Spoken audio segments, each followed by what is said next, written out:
Hello and welcome to Do It Yourself channel. Today I will show you where to find the option how to enable default navigations options in navigation for TalkBack option in Realme 14 Pro phone.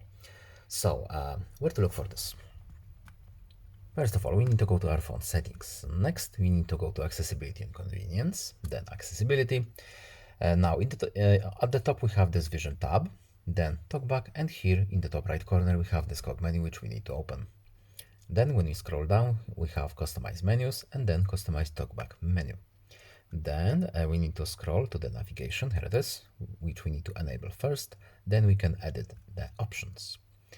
Now we need to scroll down a bit, and here is our default navigation option.